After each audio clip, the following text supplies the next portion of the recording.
think Hey, it's time we ask can we ourselves leave our if we phone still lines know the connected? freedoms that were intended So for back us by the founding fathers. I can have a closer way to stop and They go. seem to be in full-scale retreat from spending cuts Okay. and are talking about raising people's taxes again. And I have only one thing to say to the tax increasers. Go ahead, make my day. If we lose freedom here, there's no place to escape to. This is the last stand on earth. Those who would trade our freedom for security have embarked on this downward course. Whether we believe in our capacity for self-government or whether we abandon the American Revolution and confess that a little intellectual elite in a far distant capital can plan our lives for us better than we can plan them ourselves. Conduit News Radio with Paul Harrell is on now. Hello, ladies and gentlemen. Welcome to the program today. Thank you so much for being with us. My name is Paul. You have found the intersection of conservative ideas and reality where we are building a liberty machine. We had some very interesting news out of Little Rock yesterday, actually out of a courtroom where a judge has struck down the Arkansas Works program, or really the key tenet of the Arkansas Works program, the works in Arkansas Works, the work requirement. This is a huge issue because this judge here is saying that our efforts, the state collectively, the efforts to make sure people who are on this welfare program make some effort to work, which really they weren't really work requirements. If you look at all of the exemptions that were put in, all of the ways you could get around the work requirement, but that's neither here nor there. Let's just talk about what is. The fact of the matter is the renaming of the program. Let's just be honest here. If we go back into the past, we know that Governor Asa Hutchinson wanted to keep Obamacare Medicaid expansion in Arkansas. By his own admission, when he first got into office in 2015, the phrase private option, which was the first attempt to rename Obamacare in Arkansas, was by Republicans and Democrats. They decided to rename Obamacare the private option because they wanted Republicans, their base, to think that somehow that there was some sort of genius level intellect at the Arkansas Capitol that outsmarted the Obama administration and put in a free market solution, hence the word private option, meaning let's make private insurance companies filthy rich like Blue Cross Blue Shield. That's really what this was all about. It was corporate welfare at its finest.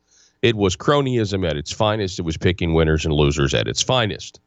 And then, of course, Asa gets in, and that term, private option, by his own admission, had become politically toxic, he said. The governor then saying very carefully crafted language, his own admission. He said that the language he had that day at UAMS was carefully crafted. Nobody could really tell if we were keeping the program or ending the program, but he just said the phrase private option had become politically toxic. And that moved into the renaming phase 2.0, Now it was time to rename the program again. This time, instead of calling it the private option, we will rename it. We will waste everyone's time for 2 years getting a predetermined outcome in a task force on health care. And we then renamed the program Arkansas Works because it has the word Arkansas in it and it has the word works in it. And you should feel good about that. That means it's conservative. Yay.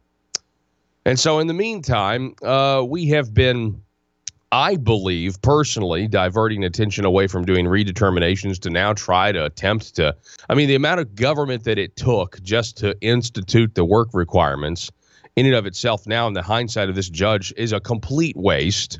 Okay, this is what happens when people try.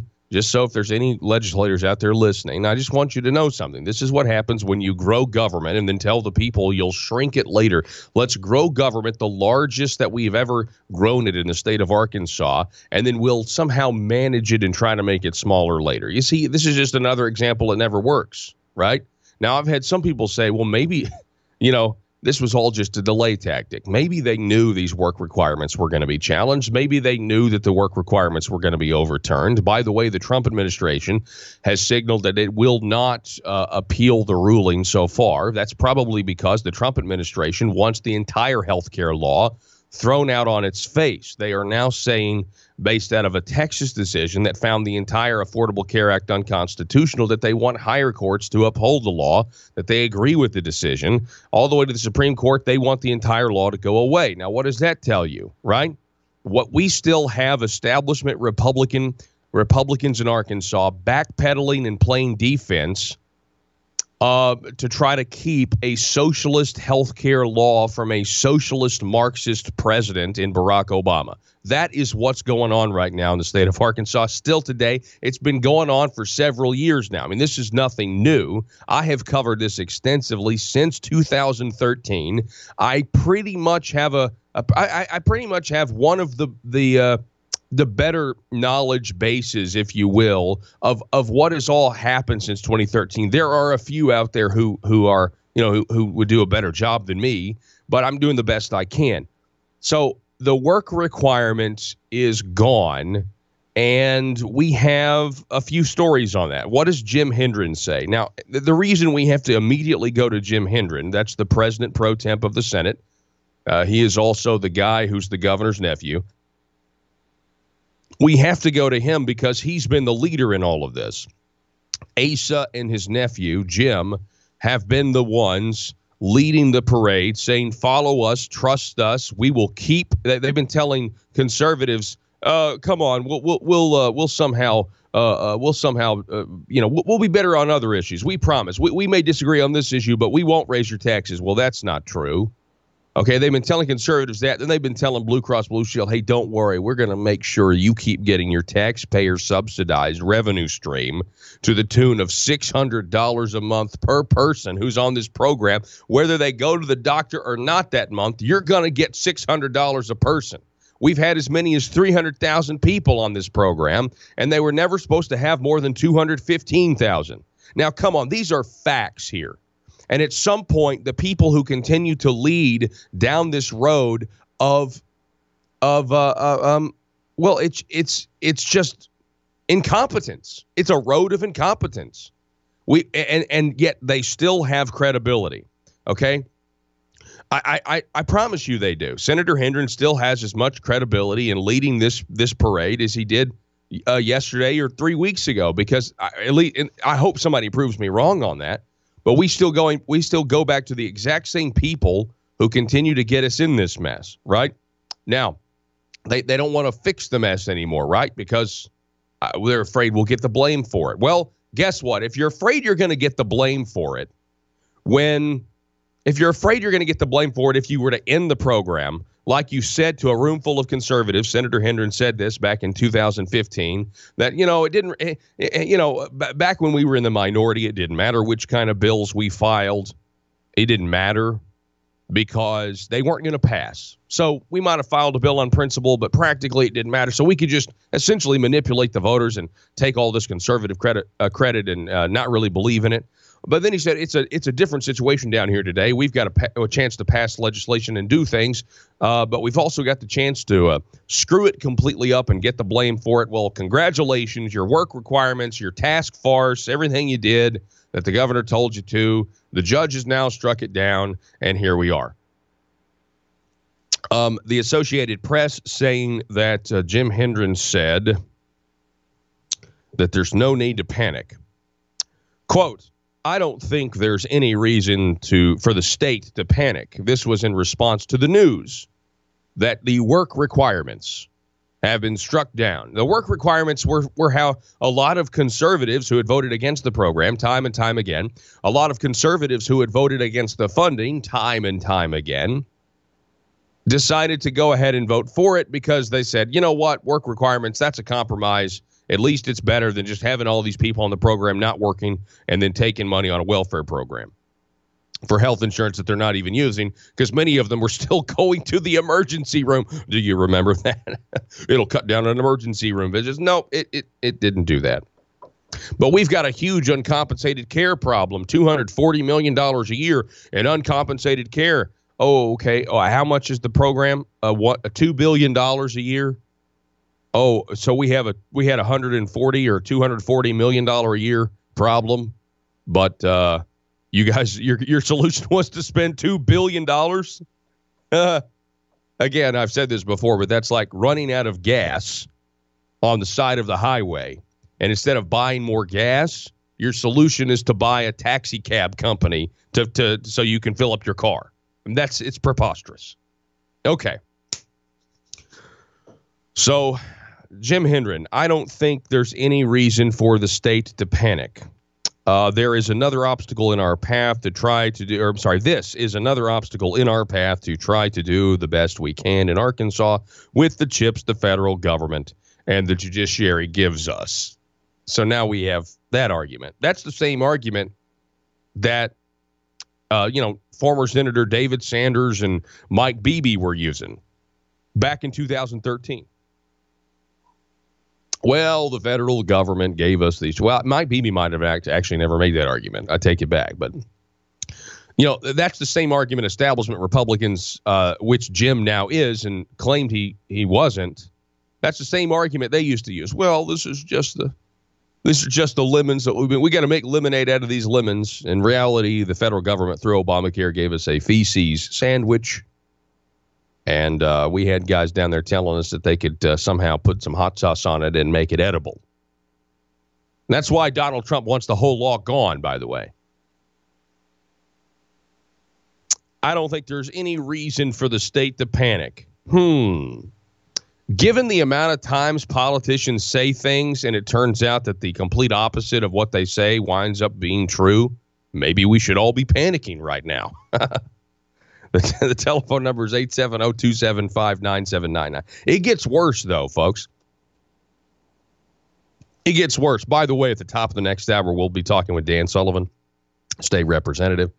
Also, at the bottom of the next hour, we're going to be talking to State Representative Ken Bragg. And there was a really interesting situation yesterday with this school choice legislation. And nobody knew what was going on except for a very, very small amount of people. So we'll be talking with State Representative Ken Bragg on the program today. And hopefully he can shed some light on exactly what happened with the school choice bill. There was a piece of legislation that passed, but it wasn't out of committee, but it wasn't what people were expecting. It really kind of looks bad because you had a bunch of, they were leftists, anti-school choice leftists, but they were all signed up in the education committee to speak against a particular school choice bill. And while all the activists were signed up to speak against one school choice bill in the education committee, a bunch of people decided to run another school choice bill that was had been sitting there for a while that was much broader in the State Revenue and Tax Committee in the Senate. And so none of the people who were signed up to speak against school choice were able to speak against school choice. They were all in the other room. I mean, not none of them. I think some of them got over there in time. But you know what I mean? It was a lot of people, they didn't know what was going on. It was kind of bedlam over there yesterday. And I'm sure it was bedlam over there yesterday afternoon when this ruling came down. But here's why it gets worse.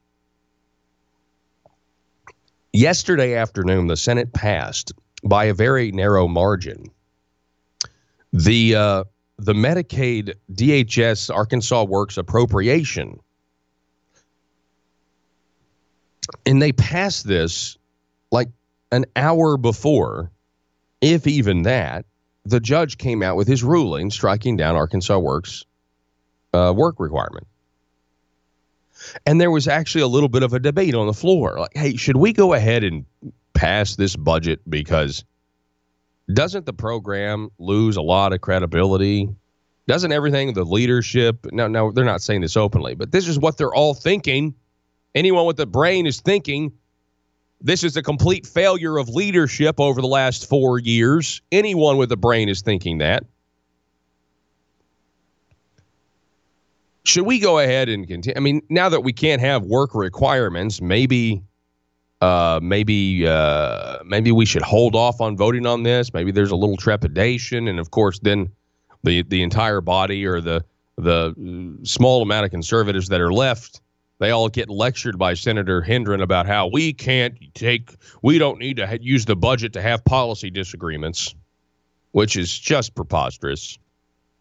But anyway, it's very, very, very upsetting. Actually, we've got all the audio. I'm just going to play for you the entire audio video thing. It's not that long when they had this debate on this, and you're going to think, wow. I mean, where is the Jim Hendren who was at that press conference trying to defund this stuff?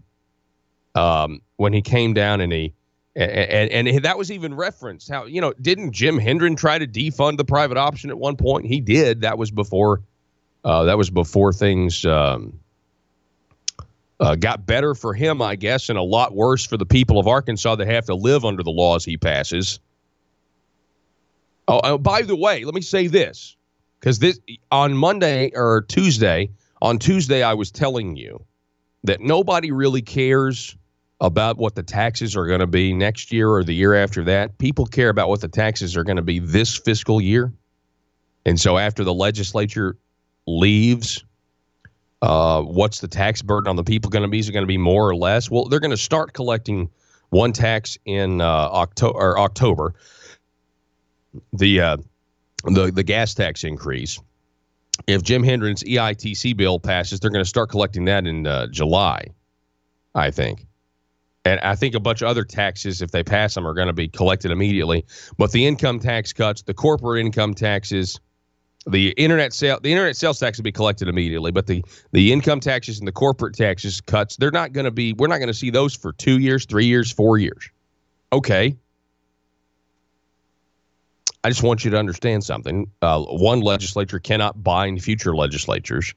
The fact that Arkansas Works was struck down yesterday means that those future tax cuts are even in more jeopardy than they already were. Like, if you couldn't trust a legislature in the future to keep coming tax cuts, we can't trust them to allow a tax to sunset because they're trying to keep that tax afloat. Now that Arkansas Works is been struck down, there's going to be more people on the program. That means the $138 million is going to be even more. Again, there's been as many as 300,000 people on this program. Folks, the very reason they've come after us and raised our taxes as much as they already have is because of Medicaid expansion, because we have to pay for it and we can't afford it. You think these tax cuts in the future are now going to happen? They very well may. I could be wrong here. I hope I am. But our tax cuts that they've passed so far in the future are very much in jeopardy now that Arkansas Works has been struck. The work requirements have. We're going to take a break. Back in a minute.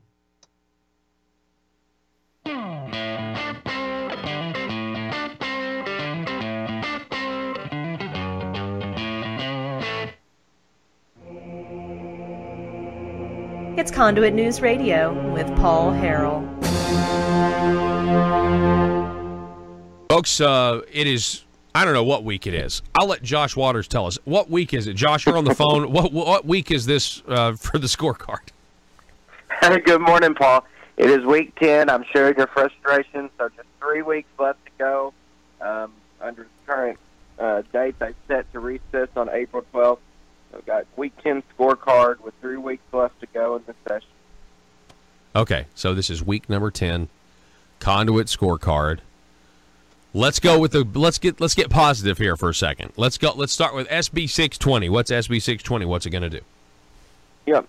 SB 620 is a school choice pilot program. They'll be just in Pulaski County, but it's going to allow 500 scholarships for low-income students to use those scholarships at a private school. And $3.5 million is the... Conduit News Radio with Paul Harrell is building a liberty machine. Find out more at conduitnews.com.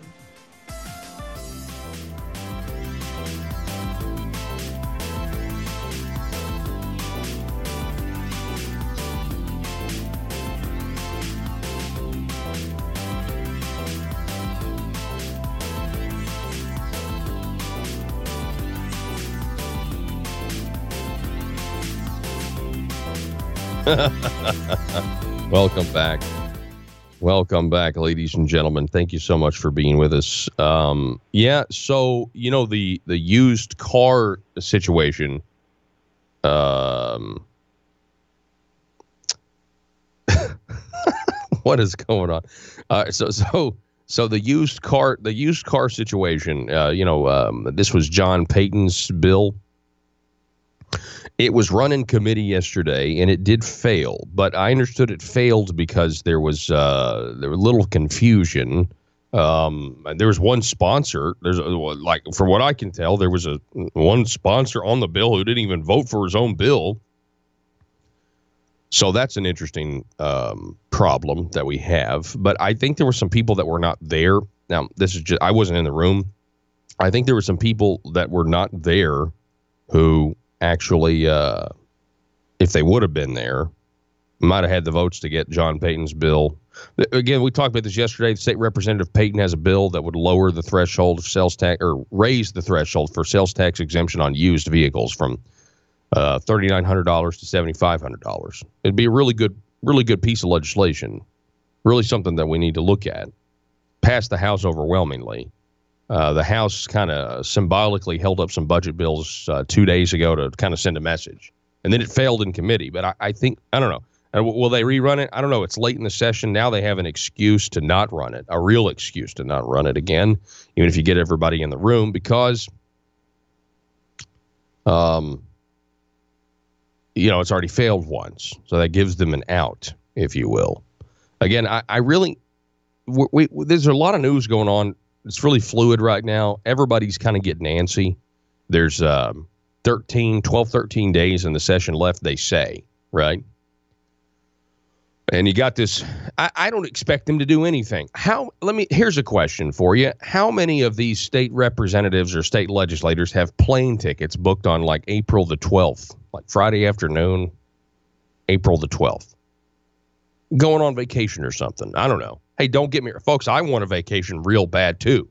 Don't get me wrong here. I'm not discounting the natural, human desire to kind of get away from all this. But I'm just, if there's any gridlock at all, let's say there's legitimate gridlock. Let's say that the House that now has to vote on this DHS appropriations budget. Let's say they say now that Arkansas Works has been struck down. Yesterday, that's the news. If you're just joining us, a judge struck down Arkansas Works. I'll give you more information on that and tell you what happened yesterday as part of that discussion. Judge strikes down Arkansas Works. They went ahead and passed the appropriation. Now it's going to the House. Let's say that the House puts up a fight.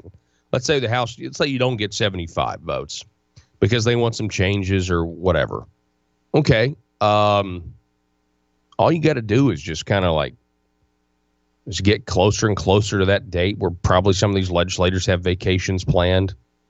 And I pity a legislator if there's a guy who's on the opposite side of the establishment, but you've got a vacation scheduled.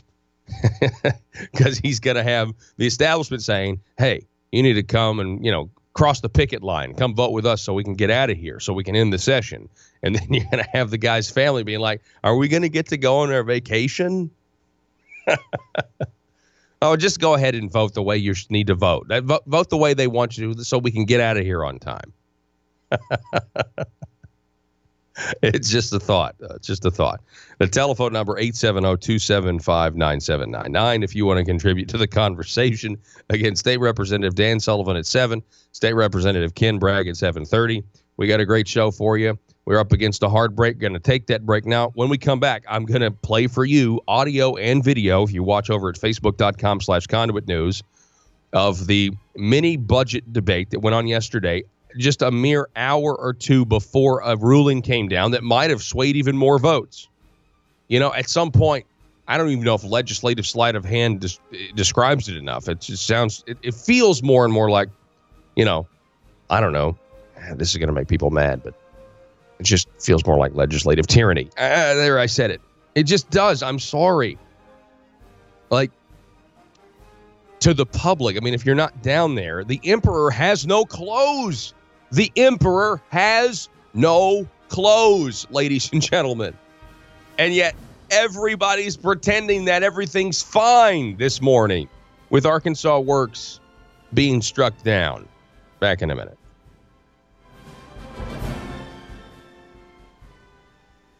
price tag, and that's going to come from the governor's discretionary fund. So it's a good bill, pretty straightforward bill. It's going to allow parents' choice for the best education for their child, and they're going to be able to have this funding to be able to get that education. It's not a bigger program. It's not statewide. It's just Pulaski County. But I think the goal and hope is that people will see the success that this pilot program has in Pulaski County and hopefully extend it statewide in the future. I agree, and I think this is a good first step. It's a small step, but it's something that you got to support. It's in the Republican Party platform. It's about more choice, more freedom. And again, that's SB 620. This is by Senator Blake Johnson and State Representative Ken Bragg. We're going to be talking with them later in the week about this good piece of legislation. And, of course, there's a lot of heat. I mean, the Democrats had a press conference yesterday trying to stop this. So, I mean, it's predictable. If the left does not want this for sure. But I got to commend the Republicans who are willing to do this and give parents more choice. Yeah, like you said, Paul, it's in the Republican Party platform, whether it's supporting school choice, voting against tax increases, defending the Second Amendment, or protecting the unborn. That's all in the Republican Party platform. So it would seem clear on this bill that it would sell through with supermajorities. I think we'll see. I think the fact that it's just Pulaski County may actually lend more votes. Yeah. Maybe that's why they did it this way. They didn't have the votes to do a statewide program. But at the end of the day, this is a good school choice bill, provides more choice and opportunity for students who may not have the resources to go to a school that would be better suited for what's best for them. We're talking with Josh Waters. This is week number 10, Conduit Scorecard. We're going to go to the next bill, SB 571. What does this do? And it's in the opposed category. Yep. So Bill 571, a lot of talk. It's now headed to the House Revenue and Tax Committee. This is the bill by Senator Hendren that would raise taxes, cigarettes, and vaping $100 million a year, and would then turn around and establish this free distribution of wealth program, the EITC. Would also cut standard deduction rate and cut the lowest income rate in Arkansas, that rate. So, end of the day, a lot of shuffling of the deck chairs, and Senator Hendren admitted that. On the Titanic. On the Shuffling the deck chairs on the Titanic. Yeah, go ahead. Yeah. So, it is what it is. It's shuffling around. I know you've played several times now Senator Gardner's comments. I've read the fiscal impact statement several times. I can't make heads or tails. It seems like for the first time they're somehow doing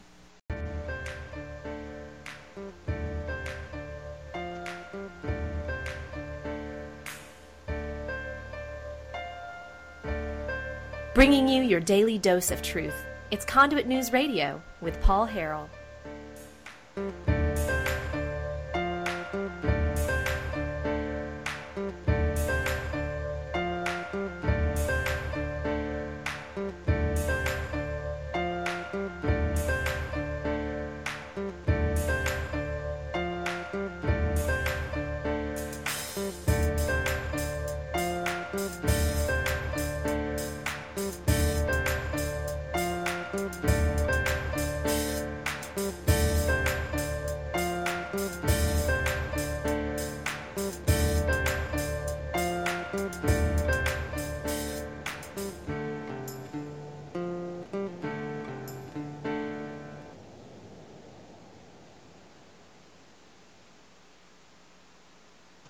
All right, folks. Hey, welcome back to the program. Sorry about all this. Sorry about being a little late. All right, so I was just saying this. So are we really supposed to believe that the Arkansas Senate passes the appropriation? Is it just a coincidence the Arkansas Senate passes the appropriation for Arkansas Works an hour or two before a judge strikes Arkansas Works down? It's an honest question. I mean, if that's a coincidence, that's a heck of a coincidence. You know what I mean? Let's go listen to the audio. Okay, let's listen to yesterday. You had Senator Larry Teague, who was down presenting the budget. He was presenting SB 99, which was a bill to fund DHS and Arkansas Works. And after, most of the time, these are just rubber stamps. And Senator Trent Garner had a question. Let's go ahead and listen to his question. Was this passed yesterday at that 4 o'clock budget meeting? I'm not on budget. Yes, it was.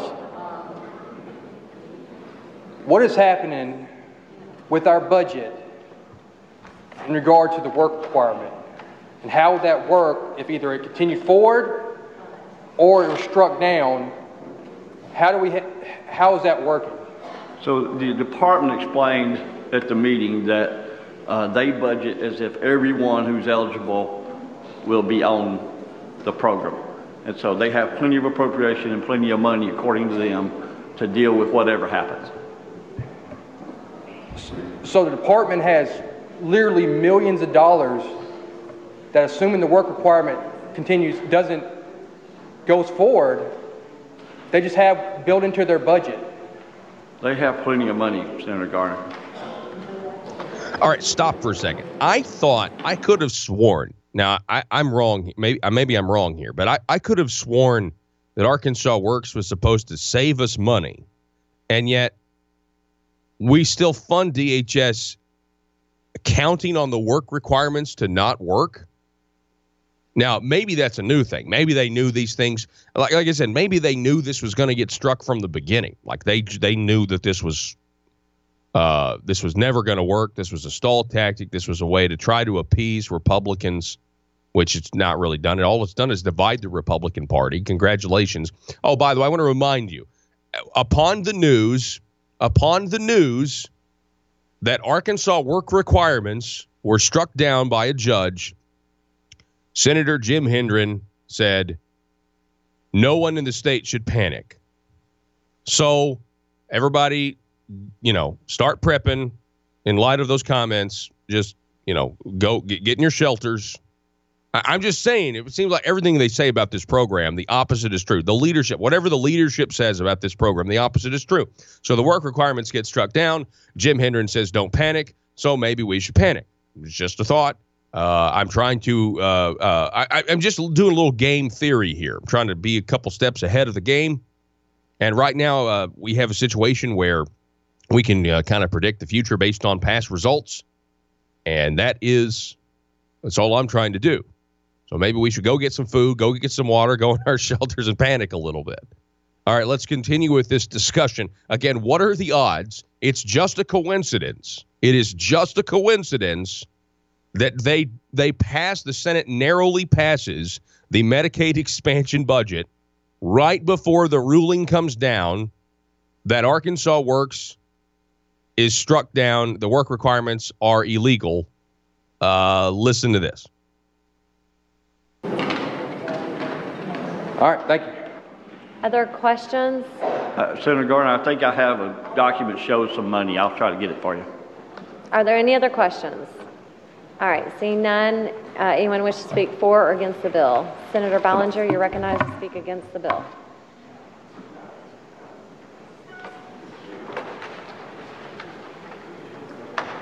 Thank you, Madam President. And thank you. I know that it's late in the day and we want to get out of here.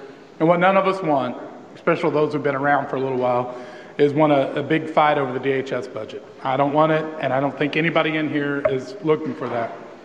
There's one reason why at the end of the session we end up fighting over the DHS budget every time, and it's because so much of the legislation that we pass affects the DHS budget. Currently we have kind of a little bit of a fight and negotiation going on when it comes to the assisted living facilities. We feel like they're not being funded like they should, and that we've kind of changed things, and we're trying to figure that out and fight about it.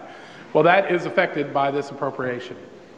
I think the fact that we know things may change, especially with the work requirements, is the reason why we're pushing this out now. And I get it. Like, I don't want to have to fight over it, and I'm not going to like it if we're not going to continue the work requirements. Now, my hope is we'll appeal it, we'll win at the U.S. Supreme Court, and that we'll keep the work requirements. But that's the thing that's made it where I'm okay with the Medicaid expansion, where I can at least vote for it and it got my yes. So, that kind of thing is exactly the type of thing that would make me say, hey, we need to stop. We don't need to move this forward. This is Senator We need Bob to figure Ballinger. out what we're actually, and let me say this, if they have millions of dollars of extra money, we need to squeeze this appropriation even more. That's the truth. What it seems to be to me is that we are so fearful of the fight. And I understand that we want to push this out now. And to me, that seems like that's a mistake. One of the things we do down here is we debate. And my hope is that, we'll be able to convince people, that 75% of them, that this appropriation is the right appropriation at some point in time, but right now is not that time. All right. Questions? Senator Johnson. Thank you, Senator Ballinger. I believe you were in the House when Medicaid expansion originally passed. Yep. And was it not referred to as a program to assist the working poor, to help move them from the situation they were in, to get them insurance and to move them into more independence? Was that not part of the thought process at that time? I'd say from the very beginning, there were people who claimed that, but the Arkansas Works program, that's kind of the base of it, is to try to encourage people to move to work.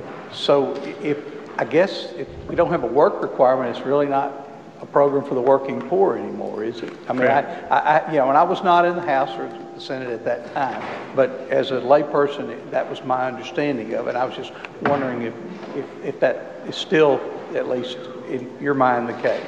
Yeah, it's pivotal to the whole program. Okay, thank you, Senator. Okay, other questions? All right, seeing no other questions? Thank you. Anyone wish to speak for the bill? Okay, let's stop right here for a second. Okay, that was Bob Ballinger, Senator Ballinger, Senator Mark Johnson. They're making some good points. Senator Ballinger speaking against the bill because he's like, hey, look, I don't want to vote for this.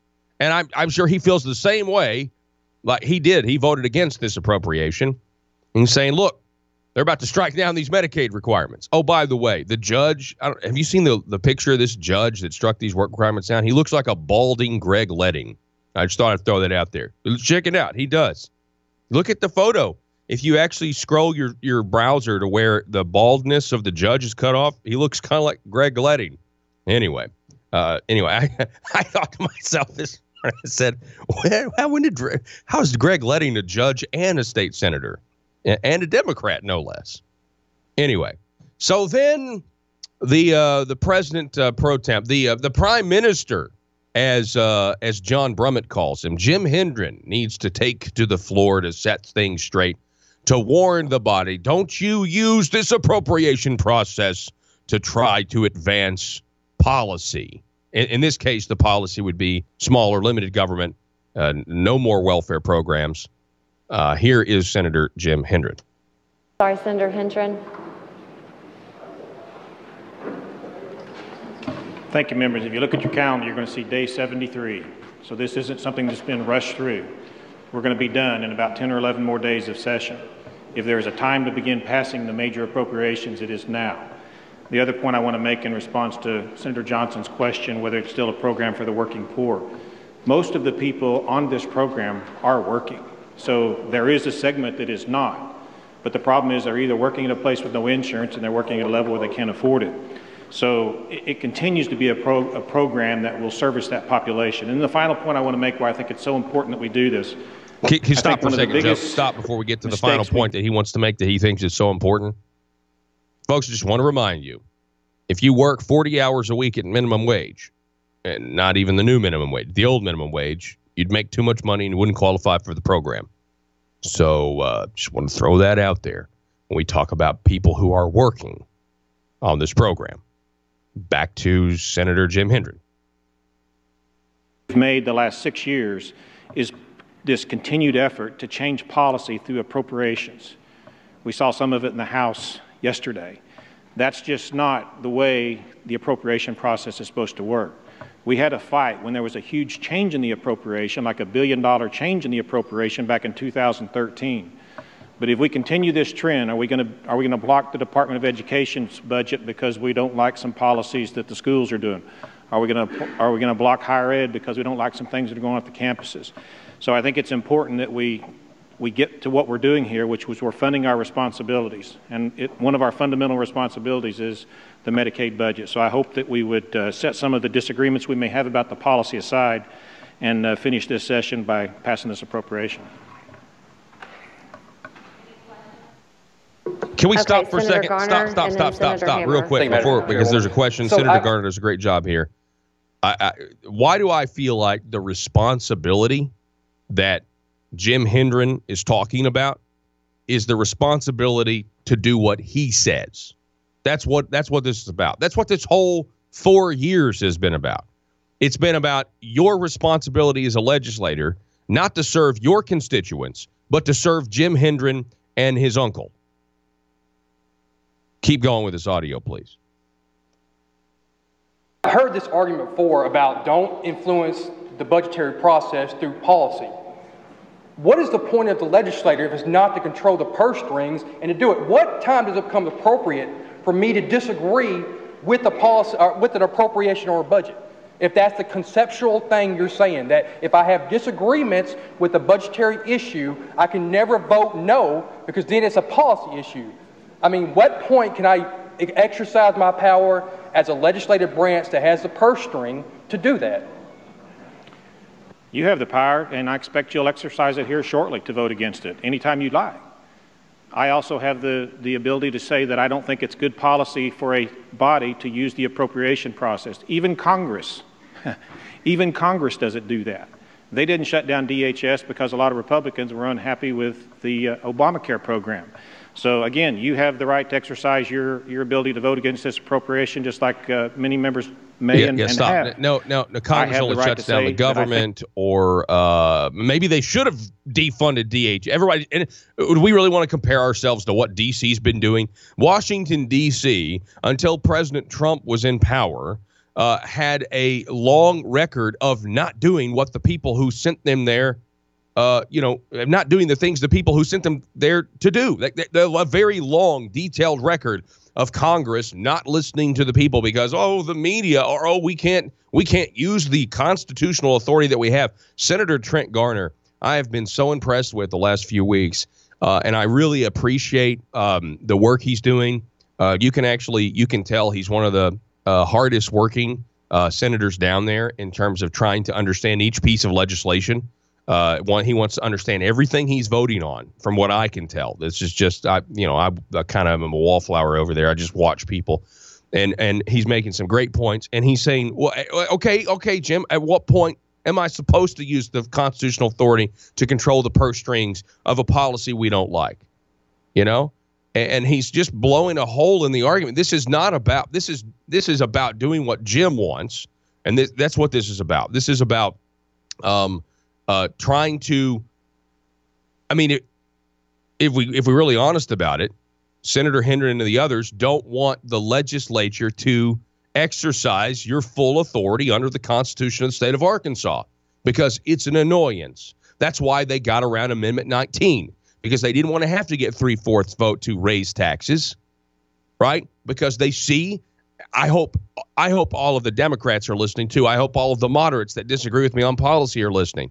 The fact of the matter is, you cannot get around the fact that the executive branch and the people in leadership of that state agency called the Arkansas Senate, because that's what it is now because of family relations, they see your constitutional authority as a hurdle to overcome. And they don't like that they have to get 75% of you to agree on something because it interferes with their goals. Let's keep going here. I think that is going to lead to a dysfunctional state government if we continue to try to negotiate policy through the appropriation process. Senator Hammer. Thank you.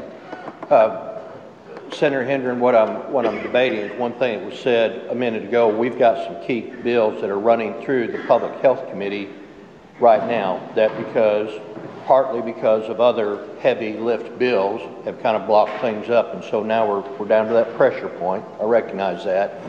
But one of the tools of leverage is that we have the ability to keep DHS at the table talking while we're trying to formulate policies in the committee meeting And if we give this up today, do we or do we not, in your opinion, lose some of that ability to hold them until we get the policies we want?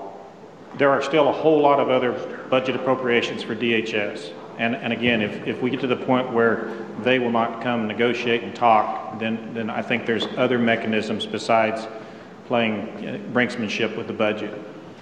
Would you mind sharing what you think those are? Again, there are several other budgets besides CMS. There are several other budgets. This does not fund all of DHS.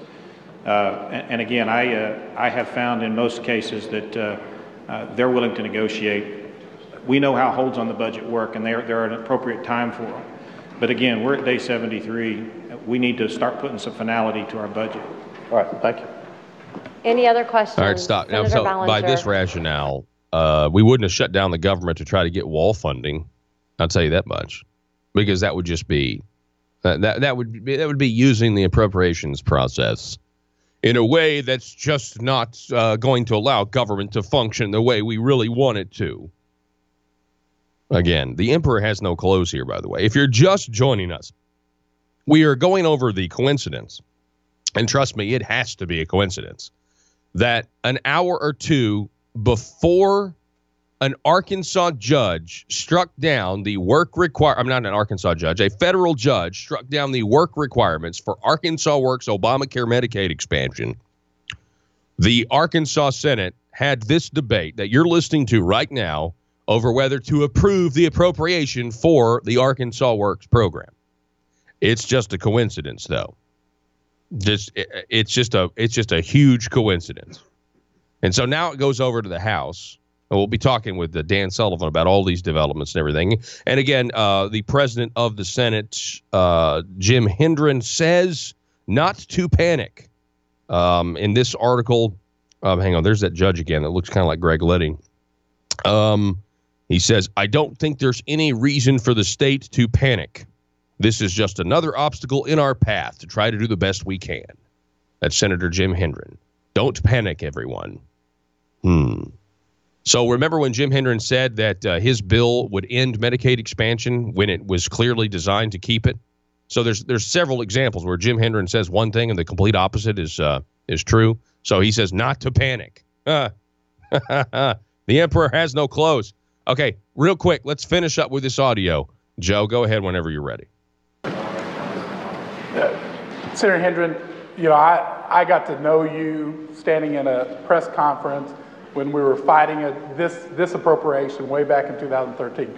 You've grown up, apparently I haven't. But one thing that I would want to ask, and outside of the policy debate, like we've had that. What we're talking about here is the appropriation itself, right? We're talking about something that to some people may seem rather mundane in assisted living. One constituent of my district, that's the biggest deal that we have going on, and we're debating that. That's in this appropriation. We're also talking about how we're funding Arkansas Works.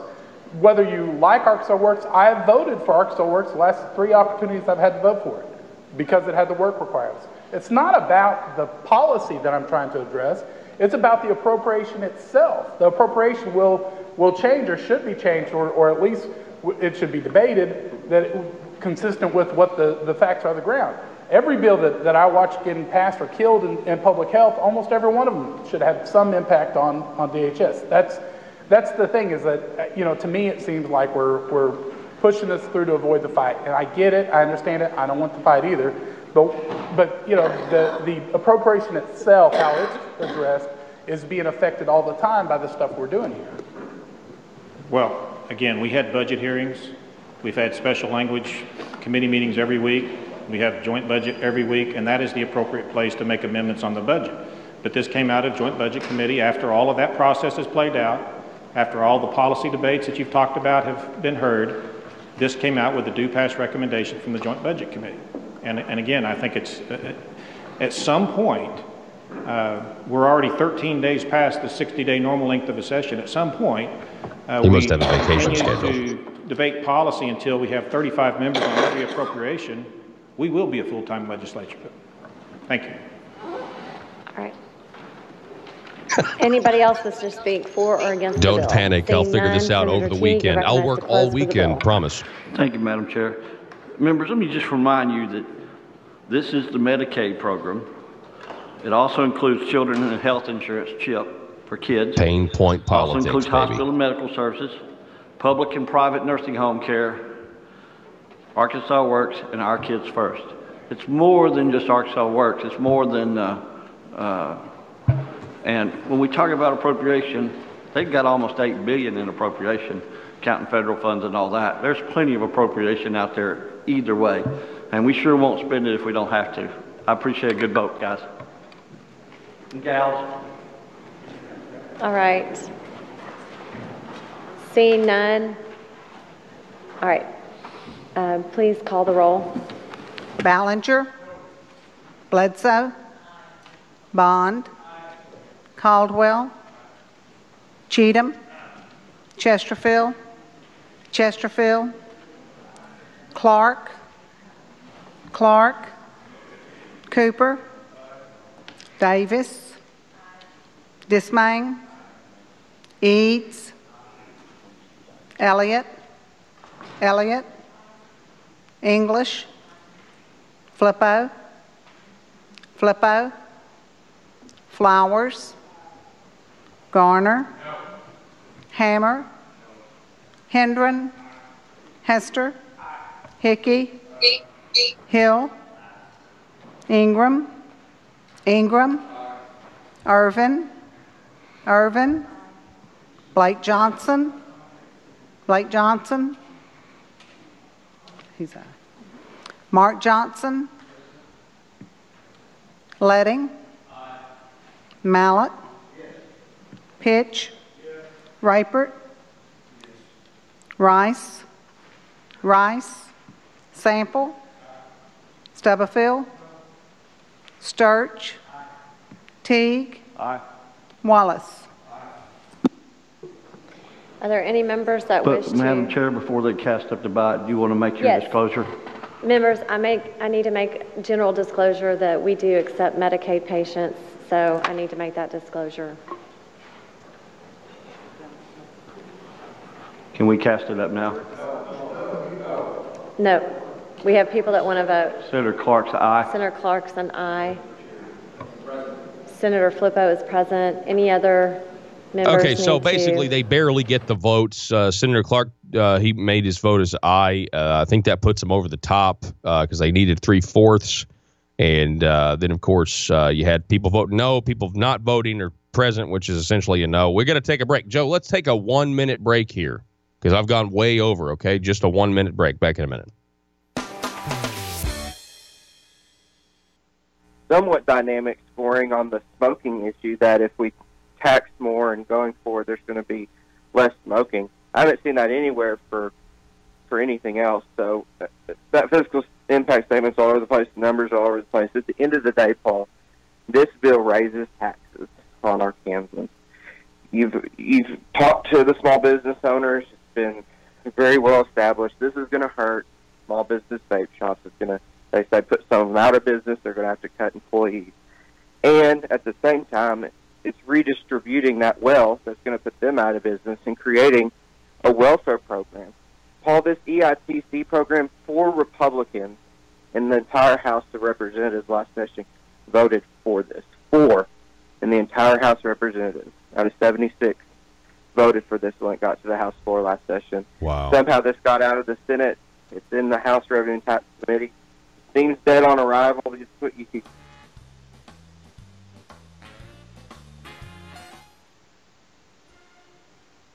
Swamp in Little Rock.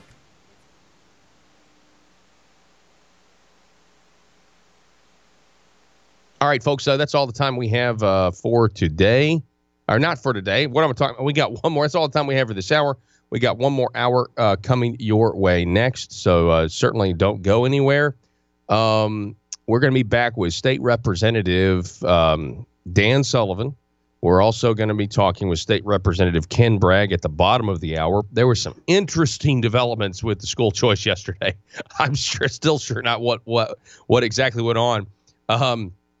I spoke with Senator Joyce Elliott on the stairs after this debacle happened, or after the confusion happened. I mean, I'm sure the school choice people are really happy because they got a bill out of committee, which has been what they've been trying to do this entire session. But Senator Joyce Elliott was not happy. And I was like, what's going on? And she said, I don't know what's going on. Back in a minute. The news and talk of Northeast Arkansas. This is News Talk 101.3 FM and 12:30 AM KBTM, Jonesboro, an EAB radio station. Here, but this never session, know. I think all bets are off. All bets are off. You never know. We have the Arkansas Senate that is effectively operating as a state agency under the direction of Governor Asa Hutchinson. They are not an independent branch from the executive. That is clear, and that's because of family relations. And anyone that would dispute that, apparently you don't. I don't know if you have a family member that you love, or that you families stick together. That's just what happened. Anybody who would dispute that is just disputing just natural human behavior. Anyway. So we have the EITC. Josh is saying only 4. Let's talk about the platform, okay? We know one thing. We just talked about the school choice. That's in the Republican Party platform. Earned income tax credit, not in the Republican Party platform. No. I mean, I'm not sure. I think you played Brummett's comments. It caught a lot of people off guard, this EITC, because all this EITC standalone policy, and that's what they do. They put, competing policies together that can't stand on their own in one single bill. Yep. This EITC was brought forward in the Revenue and Tax Committee by a Democrat. It was voted down. I think it got 2 or 3 Democrat votes in the House Revenue and Tax Committee. That was like 3 weeks ago, right? And they defeated it last session on the House floor. Only 4 Republicans voted for it. Not a Republican idea. It's a redistribution of wealth program. When you read through the impact statements, it also talks about how people from out of state, they might be able to monopolize on where they actually get more than they earn in the state. And that's true for a lot. So a lot of problems with the bill overall. Huge tax increase, a huge redistribution of wealth program to be an easy no vote. That's why Conduit for Action is opposed. It decreases economic freedom for small businesses and increases dependency on government with this EITC program. 100%. Yeah, and I do want to add here, you say it's not a Republican idea. The left is going to say, well, it originally was. Okay, that's fine. I mean, I haven't really actually researched that to know if that's true. If it was originally a Republican idea, that was a long time ago. It's not a Republican idea now. Okay, so that's not a legitimate argument. Okay, you can go back in the early 90s and find when the Republican Party proposed the individual mandate, meaning everybody should be required to pay for health insurance. Thankfully, the Republican Party doesn't support that idea now because they understand that it's unconstitutional to force somebody to buy a product just for being alive. Anyway, we're talking with Josh Waters. Let's go to the last bill on the scorecard, Week 10 Conduit scorecard, SB 576. I've spent most of the show talking about this, Josh. What is this? Yep, so this is the bill that includes the internet sales tax. Passed overwhelmingly in the Senate yesterday.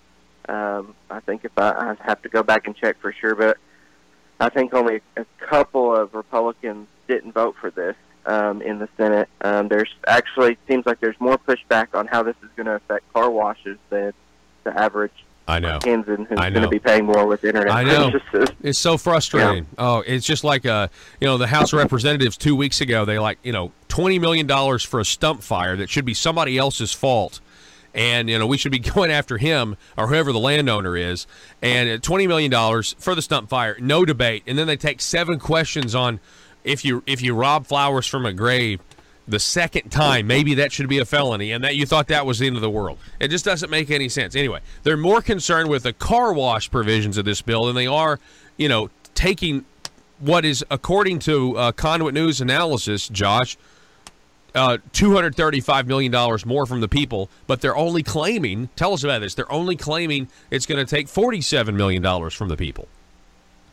Yeah, Paul, at the end of the day, I'm not sure how these numbers add up. So in 2017, when they came forward with the internet sales tax provision, DFNA did not put out any fiscal statement. The sponsors of the bill themselves estimated it would be $100 million to $150 million. Okay, it's 2017. 2018, the tax task force is meeting. They go through the process. They do the draft legislation for these remote sellers, and they come out with this fiscal impact statement saying $47 million total, $35 million to state. Well, now they've added language, Paul, that would include third-party sellers, marketplace facilitators. That is new language. It was not in the 2017 bill. It was not in the South Dakota bill that was upheld by the U.S. Supreme Court, and it was not in the draft legislation last fall. Even with that,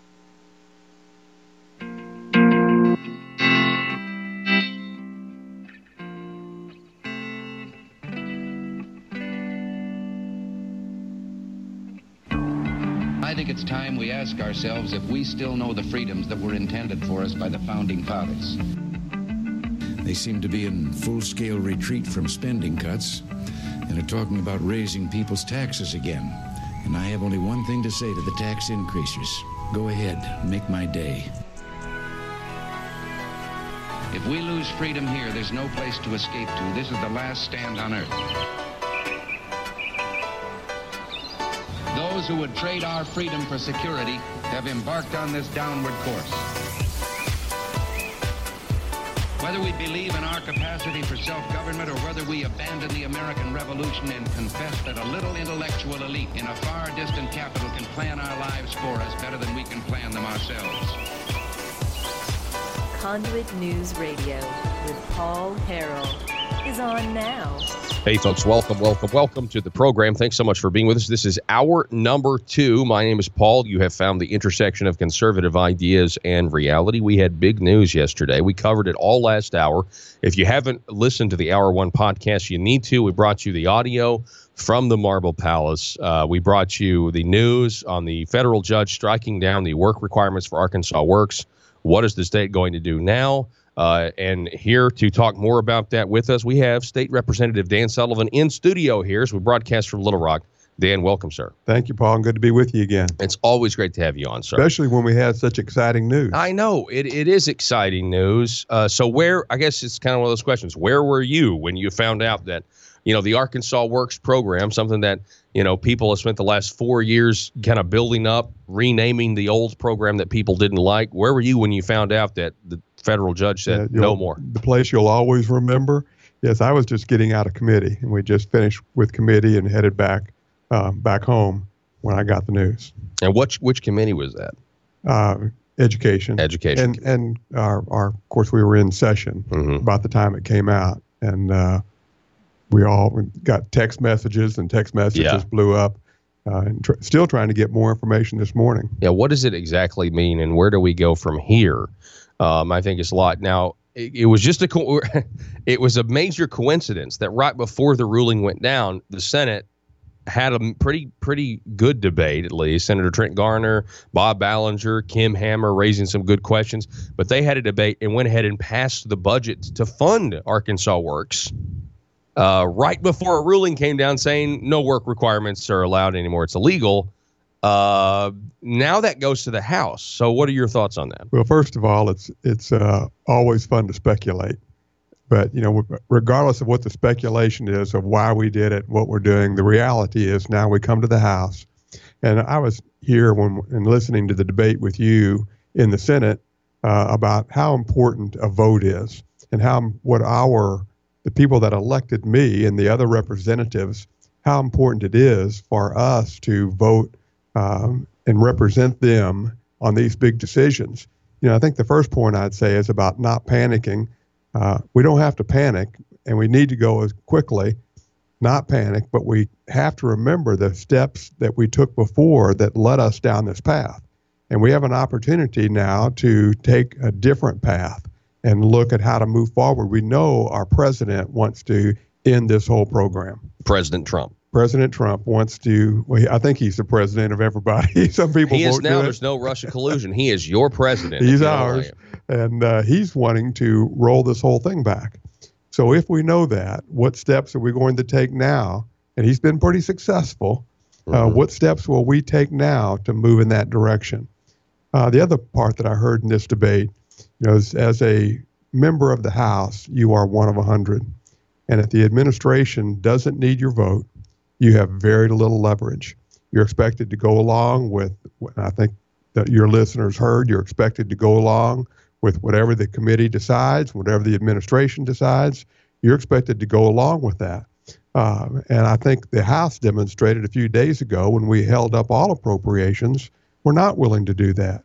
And I hope the House will take a strong stand here and not just do what we're told or do what word is passed down from the administration or from the Senate, and stand strong until we have the information we need that we feel comfortable with to vote on this DHS budget.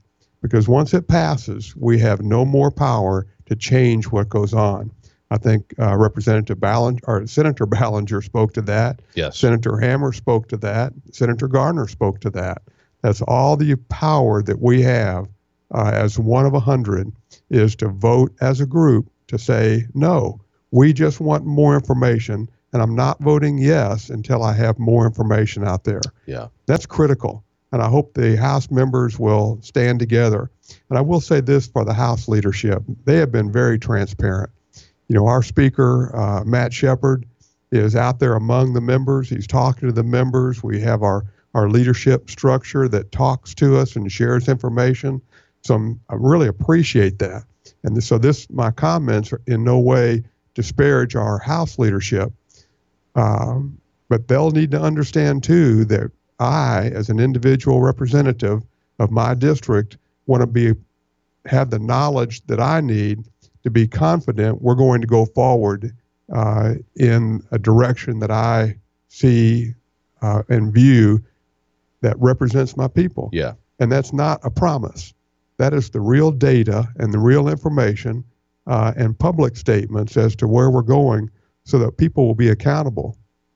It seems like if you go listen to Senator Hendren's comments from yesterday on the floor, he said several times, look, we've only got 12 days left of the session. Well, you know, if you got to stay down there longer to get it right, I mean, the judge did what the judge did.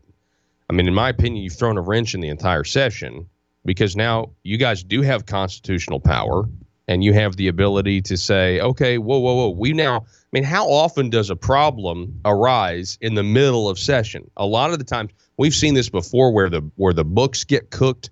We didn't know about redeterminations, for example, 4 years ago, 3 years ago, not being done until after you guys were out of session. You know what I mean? Well, matter of fact, Paul, I was the chair of the Medicaid subcommittee on audit when we found out that we had 20 or 30,000 people in 1 year that were living in other states that we had been paying $500 or $600 a month for 15 or 16, 18,000 people. We didn't find that out for 3 or 4 years after the program. Yeah, exactly. And Medicaid said, oh, sorry, it was just a glitch when they hadn't done their job. So when we roll up all the cost in the waste, the fraud, and the abuse, it may be time to make some determinations now that we go with Josh Miller's bill. Yes. You know, Josh has a bill out there to move away from this program, go back to a fee-for-service, and take a step in a different direction. And, as far as 12 days left in the session, we don't have to solve this problem in 12 days, but I want some public promises, and I want some guarantees that are where people will be held accountable for the direction we're going to go. So for someone to come to me privately and say, Dan, we promise you that we're going to do this, vote yes, and we'll do A, B, C, D. I'm just not there. I want some confidence that we're going to change the direction we're in, because we certainly know what we've been doing has not worked. We are pulling money from other programs. I have a meeting later this morning with DHS about Our Choices, the program that takes care of our elderly. And we have cut those programs significantly and made some good choices in that, I'll say. But we've also kind of lost sight of who the most needy are. And we're taking care of people who are able-bodied, working-age adults. We're taking care of them. And the people that we're missing are some of the most needy people and deserving people in the state of Arkansas. Yeah. And are we going to change that direction, or are we going to continue down this path? And I will not vote for a program that doesn't prioritize the people who are most needy in our state. Exactly. And you know, and if we go back, I mean, if you have any sort of memory at all, you'll remember that they cut $835 million. They call it savings, but they took that from the needy population so that they can pay for this expanded population, and we still can't afford it. I mean, you know, you've been on the program before. We're talking with State Representative Dan Sullivan. They said that this year the estimate was from the government we were supposed to spend $50 million this year, our share, the state share on the match that the federal government was paying for this program, and we're spending 138, almost 140 million this year instead. So their estimates are way off. And you know, now that there are no work requirements moving forward, you got to assume the program's going to balloon back up to where it was, 300,000 people. Absolutely. And those are the kinds of assurances that I need, not just a promise, Dan, don't worry, vote with us. You know, those are the kinds of promises that I need publicly, where people will be held accountable at all levels, at the Senate, at the House, and in the administration, that we're going to change this path. Again, to prioritize the people who are most needy in our state, that we have a moral obligation to take care of and help, and we have a physical responsibility there also. So I'm going to need some assurances of that. And if someone comes to me and says, Dan, vote for this program, don't worry about it. You know, I'm just not going to be able to do that, and I hope the House will stand up. Let's talk about Josh Miller's bill. I think it's HB, just going off memory, 1929. 1929 sounds right. It's a bill, like you said, that would keep Medicaid expansion, but it would just end the Blue Cross Blue Shield's tax. I mean, we would no longer use private insurance. It would just be the way it originally was under Obamacare, which is the state of Arkansas doesn't pay a dime unless somebody actually goes and gets medical care. Right. At this point, that is now by the book, by the numbers, demonstrably less expensive than what we're doing now, right? Yeah, and I think those costs, I don't think those costs include the waste, fraud, and abuse. You know, You're right. How much have we spent in computer software, changing programs and losing people? We spent a tremendous amount of money there. I think we guarantee the insurance company a 20% margin on their cost, on their profit. 20% of that is guaranteed profit. And to take a look at what a fee-for-service program would look like now that we've had 4 or 5 years of programs that's on the books, that we can look at what those numbers are and now compare them directly, not projected numbers, but real numbers on what it's cost us to what the real numbers were on a fee-for-service. And we just need to take a look at that. Now, whether we do that in the next 12 days may not be completely possible, but we've got some pretty good estimates on that now. We've looked at that before, and hopefully Josh will have an opportunity to bring his bill to the floor. Yeah. And really have that debate and be transparent in what opportunities are. You know, I voted no on the highway program, the governor's highway bill. Mm-hmm. There were 4 or 5 other bills out there that had, Julie Mabry's, Representative Mabry's bill. Several other bills out there. We didn't really have a chance to debate those. We were just There was only told, one plan. Yeah, we were just told vote for this or don't vote for it. We're not going to debate other plans. And I hope your listeners will help share that word. There were options out there, not just the one plan. We just didn't get to debate them. Well, now with Arkansas Works, we have a chance to debate what we're going to do going forward. And as your listeners heard in the Senate, people were going to use their vote to hold this budget up, to have that debate. And I think this is a great debate to have, and I hope the listeners will call their representatives and ask them to hold everyone accountable, that we have debates over multiple solutions, because there's not just one solution. Yeah. Well, the whole debate, from what I can tell, I agree with what you're saying, Dan. I think it's great. There has not been, it seems like, the willingness to do what you say in a very, very long time. Well, it takes you got to have more. You have to have 26 votes to stop it. Yeah. And it's very difficult. When I came into the House 2 sessions ago, we had 40 people said they were going to stand up. We had a couple of votes, and by the end, I think there were 15 or 16 left. Yeah. And so there's just a lot of pressure to take the solution that's handed down without having a very transparent debate. And sometimes those happen behind the scenes, and I'm okay with that. However, those negotiations that are behind the scenes, they need to be transparent at some point too. You see a lot of FOI bills coming out now. I think we got one on the floor coming up really soon. People want to know what's behind the scenes. They want transparency out there. And the people deserve that. That's our form of government. We're talking with State Representative Dan Sullivan. If you're just joining us, I'll go over a few of these headlines here. And Dan, can you stay down to the bottom of the hour? Sure. Okay. So we have this headline here. We have a judge, Arkansas Medicaid work rule blocked as budget bill weighed. A judge blocked Arkansas's work requirement, according to the Associated Press, for its Medicaid expansion.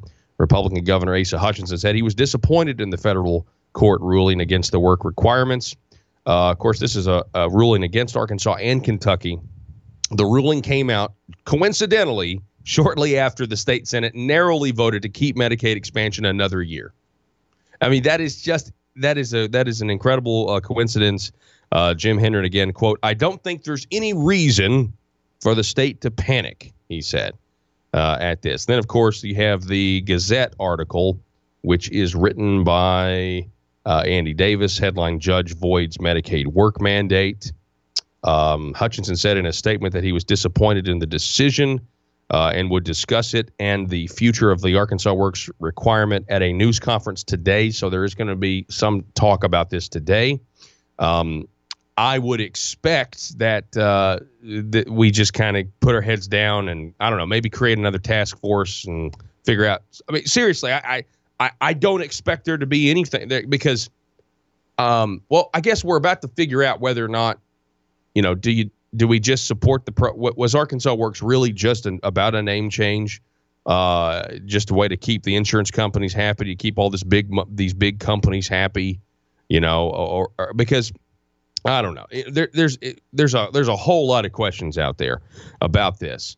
And we're going to take a break. We're going to reset here.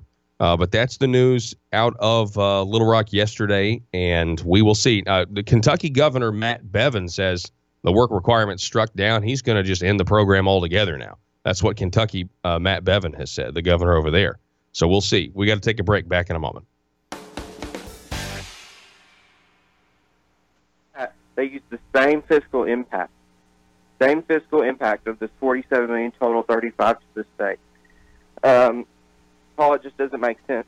That was the big discussion point is, hey, we want to get these third-party sellers because that's going to be even more money. At the end of the day, what this bill does, it grows government at all levels, the state, the county, the city. People voted really recently, Paul, in Northwest Arkansas, over in Fort Smith, up in Greene County. They said no more taxes. Worthy causes, they say, we're taxed enough already. Find the money somewhere else. You have enough money, reprioritize it. This is a tax increase on the people and grows government at all levels. And there's no way around that.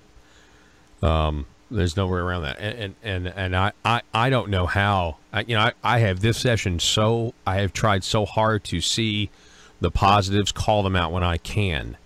But if that number at the end of the day, when they're done, Josh, if it exposing the truth and everything the Marble Palace establishment keep trying to cover up. It's Conduit News Radio with Paul Harrell.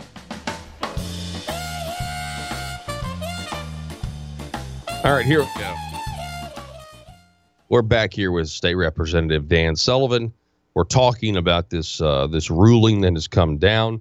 Your colleague, State Representative Stephen Meeks, Republican from Greenbrier, said that he supported Arkansas Works and has voted for it, Medicaid expansion, because of the work requirements. The paper reporting here, Representative Stephen Meeks said the addition of the work requirement helped secure his support for Medicaid expansion. And he says, quote, "I'll definitely be looking at it a little harder now that the requirement has been removed. So how many of your colleagues, Dan, kind of came on board with this Arkansas Works, this renaming of the program, adding the work requirements, who now might be thinking, well, now it's just the program that we ran against. How many Republicans campaigned against it, And so what do you think? I think everybody campaigns against it. Yeah, that's true. And then when they get it down here in Little Rock, they necessarily have to have a little bit different perspective. I understand that. And, as we were talking during the break, this is going to be about the House standing together to be a part of the conversation. We can either do what we're told, or we can stand together and make ourselves be a part of that conversation. Just like happened last week with Representative Payton's bill on reducing the continued tax we have on used cars. These used cars are sold 3 or 4 or 5 times. They finally get down to $7,500, and you're still paying taxes on it. So the House had, I think, and you had this on your program, we had 80-some sponsors on it, and we couldn't get it heard. We couldn't get it moved forward through the administration. I don't think supported it, or at least I didn't know if they supported it, but apparently we couldn't get it moving. And the House stood together and voted down, used the only power that we have, the power of the purse, to stand together and say, we want more information. We want to know why. And this is important for the people of Arkansas.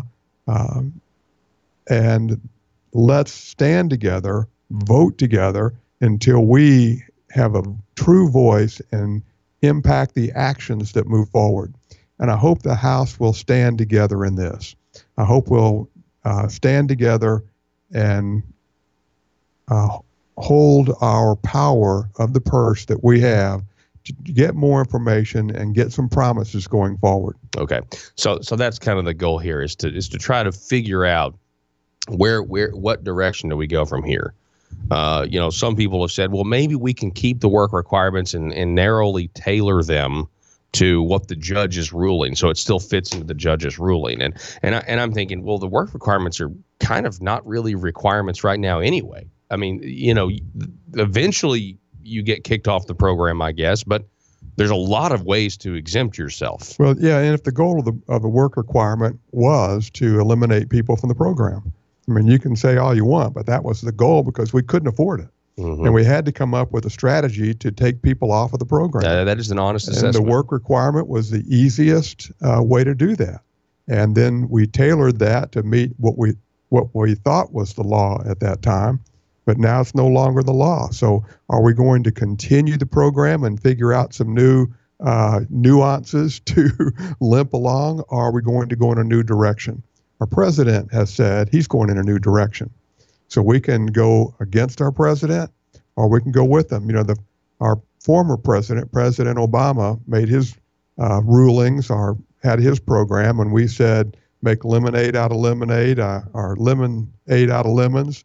I know you had an earlier description of that, but now we've got an opportunity to do something different. And I hope the House will stand together and take that opportunity and be a part of what all those decisions are and all those opportunities are. And you mentioned the president. At least the reporting is that the Trump administration hasn't said if they will appeal this ruling. And I would imagine the answer is no from the Trump administration, because they're saying that they're not appealing the other ruling that just kind of nicks the entire law. So, I mean, what happens? See, Dan, I'm so glad that you've been consistent. We have a possibility in the very near future. We've got about a minute and a half where this entire law is struck. This entire law goes away. If the entire law goes away, Medicaid expansion goes away. And it's people like you who've been consistently opposed to this program that, in my opinion, are in the perfect position to lead us out of this mess if or when it happens. Yeah, two things. Our president doesn't go small. Our president doesn't do nuances and doesn't take small steps. Our president goes big in a strong conservative direction. You were at the White House last week too, weren't you? I was there. Yeah, that was cool. That was really neat. And another example, one of the students said we don't need new laws to uphold our constitutional rights. And the president said, amen, you're right. Yeah. And I'm going big that way. And he did. We need to understand that same principle right here in the state This is a time to go big, not nuance, and not slip into changes, but go big and recognize where our president is going and follow that lead. I'm kicking myself for just remembering that you were at the White House last Thursday for this freedom of speech, and you've been a champion of that here in Arkansas, passing that law, sponsoring that to try to restore freedom of speech at our college campuses. Dan Sullivan, I appreciate it, sir. It's always great to have you on. Good to be here. All right, folks, we're going to be right back with State Representative Ken Bragg. Don't go anywhere.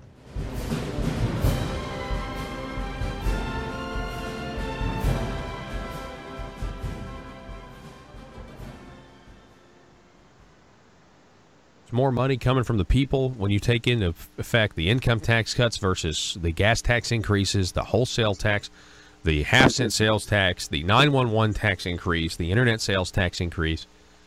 I just don't see how their equation, especially for the next fiscal year, because they're going to start collecting all these new taxes in October and July and October if the EITC goes through. Yeah, in this bill, Paul, to that point, this tells you how kind of ridiculous, in my opinion, this has gotten. There's an emergency clause on this bill, but only emergency is passing the internet sales tax. And they say that unless we pass that and implement it by July 1st, 2019, that there is a threat to the public's peace, health, and safety unless we pass this tax increase and implement it right away. Interesting. That's interesting. I wonder. Man, I just kind of feel like we're in a budget crisis that no one wants to talk about. I've been saying it for a year and a half, or 2 years now. I think we're in a budget crisis. That's why they're coming back to the people for more and more money. I don't know if the people can survive this. I mean, I don't know if small businesses can survive in this climate. I mean, I definitely know the Trump tax cuts are helping a lot of people, but Arkansas, man, we got to get our act together. This is not sustainable when you're spending almost $8,000 a person to run our government versus the average of states around us are spending $5,000. You know, this is just not sustainable. But so this bill, SB 576, it flew through the Senate. It's probably going to fly through the Revenue and Tax Committee tomorrow, out of the House, probably be on the floor. What, you think if it gets out of the House committee, Josh, this will be on the floor, internet sales tax, on Wednesday or Thursday? Yeah, so if it runs today in committee and gets out, it'll be on the floor tomorrow. So now's the time. It's the last stand, I guess you could say, to stop the internet sales tax here in Arkansas. It also, like I said, includes marketplace facilitators. And, you know, it just, Paul, at the end of the day, grows government, more money out of the pockets of our Kansas into the coffers. One more thing, though. You know, I want to remind the House, they voted this down last time, right? They rejected it. And many of them might have rejected it because the sponsor admitted it was openly unconstitutional. The Supreme Court has now upheld South Dakota's law as constitutional. But this bill, Josh, right, is not the same as that law that was held constitutional, right? That's right. It includes the marketplace facilitator language. Now, the threshold requirements are the same. There's other parts that are the same, very similar. Okay, very similar. The reason this is probably not going to get voted down, maybe, is because they've added in corporate reform that's needed. So it's going to cut the corporate income tax rate. Good. It's going to extend the net operating loss. Good.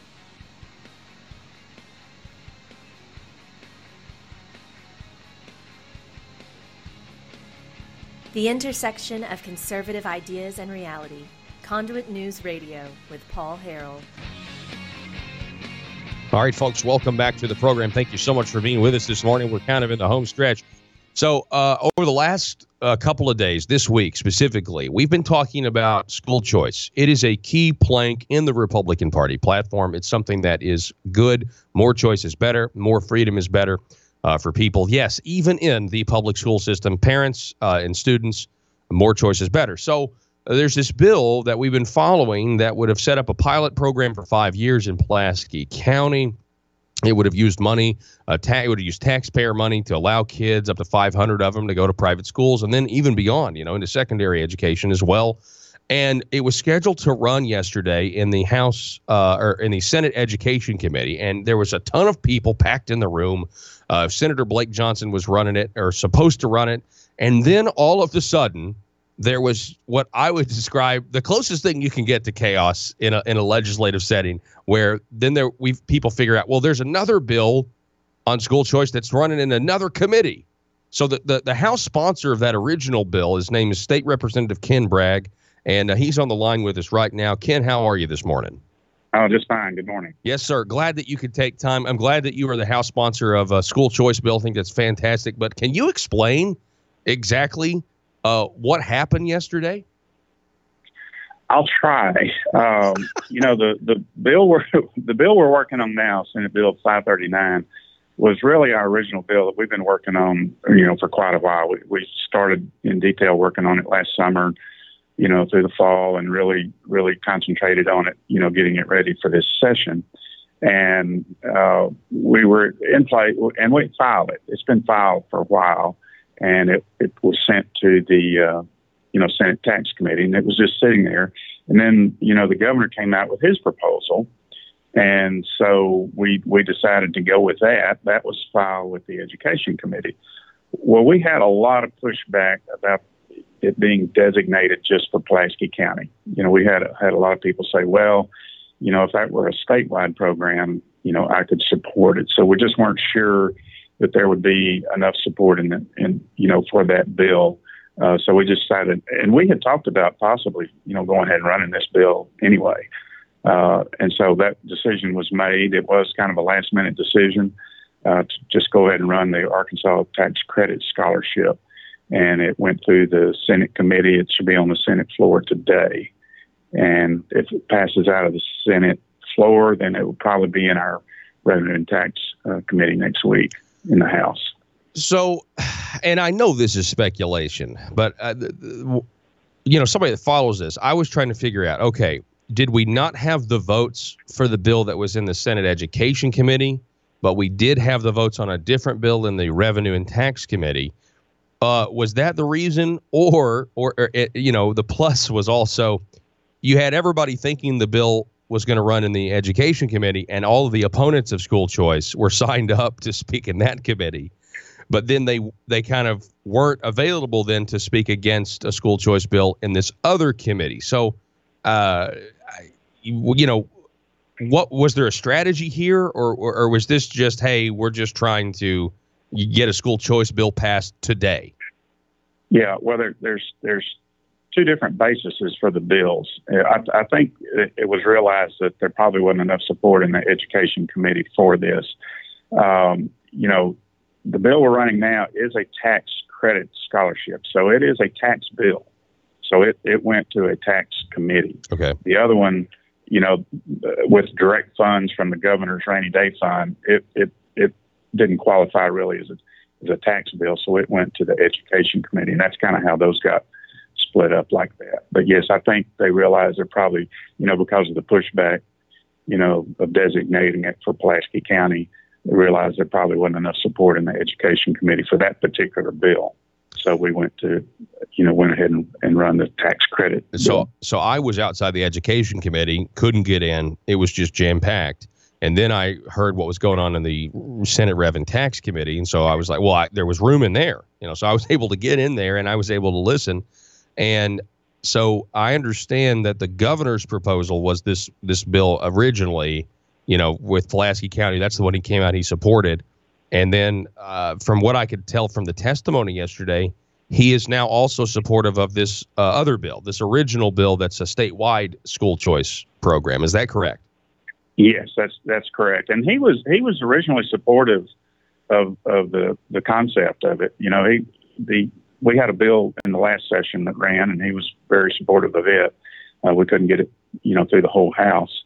And so he was originally supportive of this. I think he just had the interest in making it a pilot program, and Pulaski County was suitable, for that, because there was enough population of eligible students in private schools to make it where it would be measurable. But this is a statewide bill now for the tax credit scholarship. Wow. So, I mean, out of the two, you would support the one that is the statewide program, obviously, right? I mean, this is the one that y'all have been working on all session. Yeah. Okay. Wow. Yeah, this is the one that we've been working on, and we feel it's a good bill. Either one would accomplish the end result. It's just that the governor's choice was specific for Pulaski County, and this one will be open to everybody in the state. Yeah. Man, I think this is great. Again, a key plank of the Republican platform. So it's going to go before the Senate. I would imagine it's going to pass the Senate. The big question now, State Representative Ken Bragg, that's who we're talking to, assuming it gets past the Senate, it goes to the House Education Committee. Now, I've talked to some members off the record. Well, it should. We're not sure. It should go to the House. If it comes out of the Senate Tax Committee, I think it should go to the House Tax Committee. I got you. So now we have a difference. Because, see, I've talked to some of those House Education people off the record, and they've told me, reasons why that they can't support school choice, for this reason or for that reason.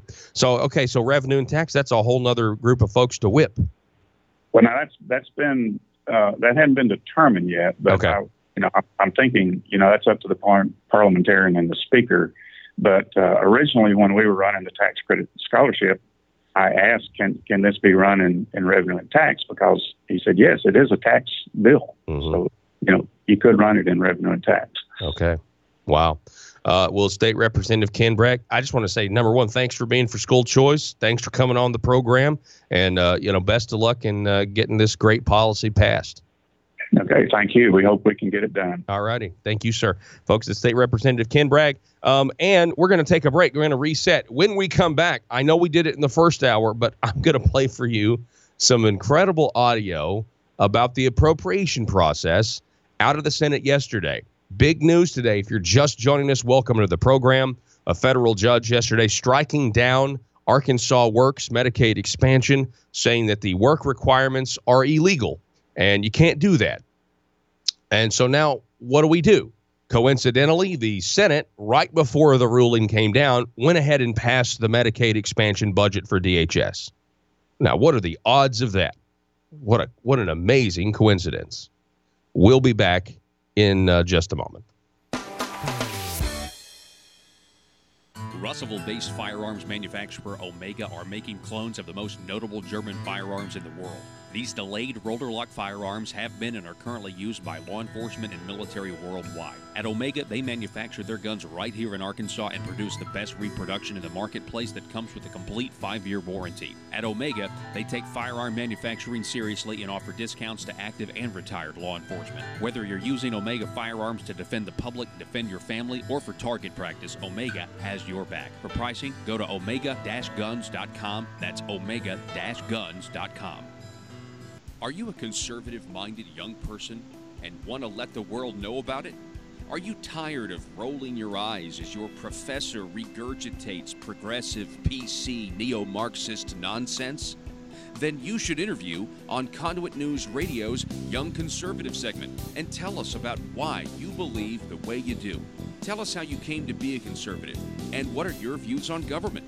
Now, if you're worried that your neo-Marxist professor may also be a right-wing talk radio listening masochist, then names can be changed to protect the innocent. It's the Conduit News Radio Conservative Future segment. To be interviewed, call 870-275-9799. That's 870-275-9799. If you're like me, you believe that small business is the heart of Arkansas's economic engine, and it should be viewed that way by the politicians in Little Rock. Conduit for Commerce also believes, like you and I believe, policies that achieve less regulation and lower taxation help small business in Arkansas thrive. Other policies like small, constitutionally consistent government and reducing citizen dependency on government keeps it from growing and expanding its influence on our daily lives. Conduit for Commerce works every day to educate the general public and legislators on these important priorities in the name of Arkansas small business. By the way, contributions to Conduit for Commerce are tax deductible. Log on now to conduitforcommerce.org and click on Contact Us on the right side of the page. That's conduitforcommerce.org. Go there now and learn the facts on protecting small business in Arkansas. But they've put that in. Last time, the internet sales tax was an up and down vote on the merits of this tax increase. Yeah.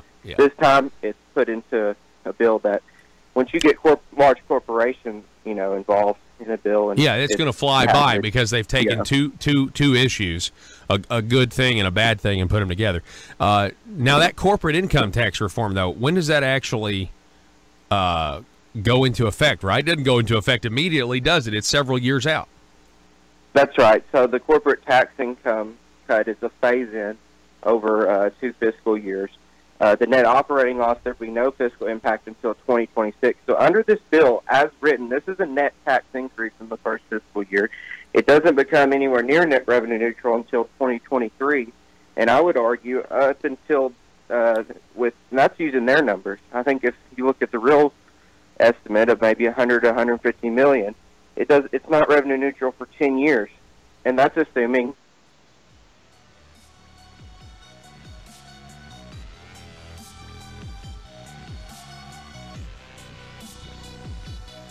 Need your daily news fix? Don't forget to tune in to Conduit News Radio with Paul Harrell. Welcome back, ladies and gentlemen. The news of the day: Arkansas Works struck down by a federal judge right after the Senate passes the appropriation to fund the program. What a mighty coincidence that was. We have the audio for you. A couple of things I said from the first hour, folks. The emperor has no clothes. We now have everything in this state that you think is good is put in jeopardy, except maybe some pro-life legislation. And if it was going to cost the state money, they'd get rid of that too. I promise you they would. If saving kids' lives is going to cost the state money, they'd get rid of that too. And the reason is our tax cuts are now in jeopardy. Everything's in jeopardy. They're going to start collecting our taxes in July and October. Gas taxes, internet sales tax, assuming that passes. That's going before the House committee this morning. They're going to start collecting all of this stuff as soon as they can. Our tax cuts don't go into effect for a year or 2 or 3 or 4 if the corporate income taxes go the way we want, which is in a bill that I don't support because of the internet sales tax. But I digress. And so we have all this. And we played the full audio back in the first hour. So if you want the full audio, you can get it there. But let me just tell you, I mean, you can't bind future legislatures. And we're running out of other people's money. Just like Margaret Thatcher said, the problems with socialism is you run out of other people's money.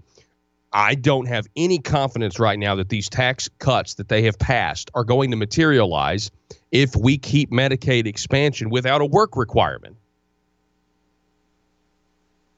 This is bad stuff, and the people who have led us down this path over the last 4 years need to be held accountable for it. But instead, we're hearing from Jim Hendren saying that the budget process doesn't need to be used as a way to debate policy.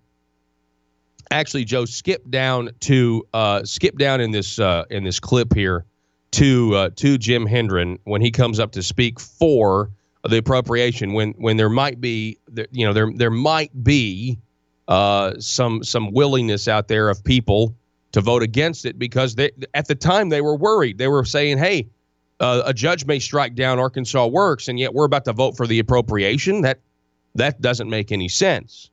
And Senator Hendren takes to the floor and he says this. See, day 73. So this isn't something that's been rushed through. We're going to be done in about 10 or 11 more days of session. If there is a time to begin passing the major appropriations, it is now. The other point I want to make in response to Senator Johnson's question, whether it's still a program for the working poor, most of the people on this program are working. So there is a segment that is not. Really? But the problem is they're either working at a place with no insurance and they're working at a level where they can't afford it.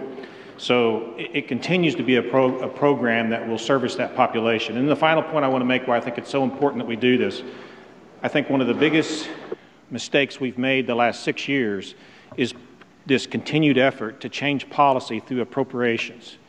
We saw some of it in the House yesterday. That's just not the way the appropriation process is supposed to work. We had a fight when there was a huge change in the appropriation, like $1 billion change in the appropriation back in 2013. But if we continue this trend, are we going to block the Department of Education's budget because we don't like some policies that the schools are doing? Are we going to block higher ed because we don't like some things that are going on at the campuses? So I think it's important that we we get to what we're doing here, which was we're funding our Man, he responsibilities. has changed. And one of our fundamental responsibilities is the Medicaid budget. So I hope that we would set some of the disagreements we may have about the policy aside and finish this session by passing this appropriation. Okay, Senator Garner and then Senator Hammer. Thank you, Madam Chairwoman. So I've heard this argument before about don't influence the budgetary process through policy. What is the point of the legislator if it's not to control the purse strings and to do it? What time does it become appropriate for me to disagree with the policy or with an appropriation or a budget? If that's the conceptual thing you're saying, that if I have disagreements with a budgetary issue, I can never vote no because then it's a policy issue. I mean, what point can I exercise my power as a legislative branch that has the purse string to do that? You have the power, and I expect you'll exercise it here shortly to vote against it anytime you'd like. Stop. I also have the original ability question to was, say at that what point is it appropriate to use this power? You know, I mean, and I guess the answer is never. Or, I mean, I guess if Jim says it's appropriate, then you can do it. If Asa says it's appropriate, then you can do it.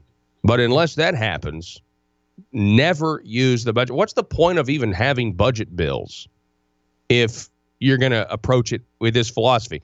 What's the point of Congress shutting down the government to get a wall?